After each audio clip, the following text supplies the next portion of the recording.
તો વાત કરીએ સુરતની તો સુરતમાં મંદિરને હટાવવાનો મામલો કે જ્યાં મંદિરને હટાવવા હાઈકોર્ટના હુકમનો મામલો કે જ્યાં વીએસપી અને સ્થાનિક લોકો થયા ભેગા ત્યારે સુરત કલેક્ટરને આપવામાં આવ્યું આવેદન કે જ્યાં આ નિર્ણય પરત કરવામાં આવે જે કહી શકાય આ નિર્ણય જે છે પરત લેવા કરવા જે માંગ કરવાનો નિર્ણય કરવામાં આવ્યો છે કે જ્યાં નિર્ણય પરત નહીં લેવામાં આવે તો ઉગ્ર રજૂઆત કરાશે ત્યારે મોટી સંખ્યામાં લોકો ભેગા થયા હતા જ્યાં 12 જેટલા મંદિરોને હટાવવા માટે નોટિસ આપવામાં આવી।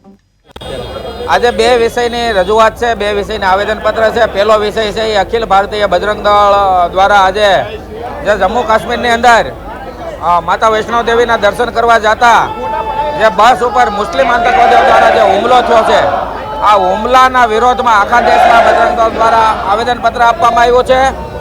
અને બીજો વિષય છે સુરત મ્યુનિસિપાલિટી કમિશનર દ્વારા સુરતની અંદર 11 થી 12 જેટલા પૌરાણિક મંદિરો છે જે 150, 200, 100 વર્ષ જૂના છે અને તોડી પાડવાની નોટિસ આપવામાં આવી છે। તો આ મંદિરો ન તૂટે એના માટે અમે એક આવેદનપત્ર માટે આપીએ વાત કરી। અને જે મંદિરો તોડવાની વાત છે, વિશ્વ હિન્દુ પરિષદ બજરંગ દળ હર હંમેશ તટસ્થ રહ્યો છે, હિન્દુઓની સાથે રહ્યો છે।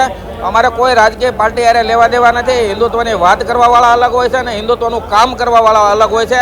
લોકોને ખબર જ હોય છે, એટલે અમુક વખતે હિન્દુત્વની બાબતમાં ભારતીય જનતા પાર્ટીને પરિષદ સપોર્ટ આપતો હોય છે, પણ આવી કોઈ પણ બાબતમાં વિશ્વ પરિષદ બજરંગ દળ મંદિર તૂટે એ બાબતમાં કોઈ પણ સરકારમાં સહન કરશે નહીં।